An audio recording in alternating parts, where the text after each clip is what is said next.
Garuda Express, an international courier service.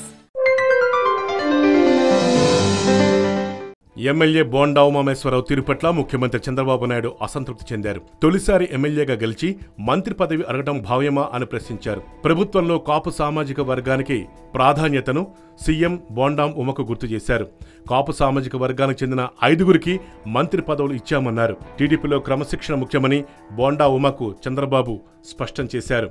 తను కాపు సామాజిక వర్గానికి చెందినవాడిని కాబట్టే తనకు మంత్రి పదవి రాలేదని బోండా ఉమా తీవ్రంగా విమర్శించారు. దీనిపై చంద్రబాబు తీవ్ర ఆగ్రహం వ్యక్తం చేశారు కూడా. వివిధ సమీకరణల వల్ల బోండాకు మంత్రి పదవి ఇవ్వలేకపోయినట్లు ముఖ్యమంత్రి చంద్రబాబు తెలిపారని ఎంపీ కేశినేని నాని అన్నారు. మీడియాతో ఆయన మాట్లాడారు. పార్టీ కోసం పనిచేస్తున్న బోండా ఉమను చంద్రబాబు అభినందించారన్నారు. ప్రతిపక్షంలో ఉన్నప్పుడు బోండా ఉమ ఎంతో కష్టపడ్డారని అభినందించారు. 10 రోజుల్లో బోండా ఉమకు సరైన న్యాయం చేస్తానని ముఖ్యమంత్రి హామీ ఇచ్చినట్లు కేశినేని తెలిపారు.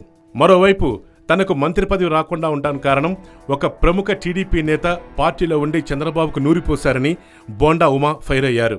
హాయ్ యోయో వ్యూవర్స్, సబ్స్క్రైబ్ చేసేటప్పుడు అక్కడ ఉండే గంట సింబల్ ను ప్రెస్ చేయడం మర్చిపోవద్దు.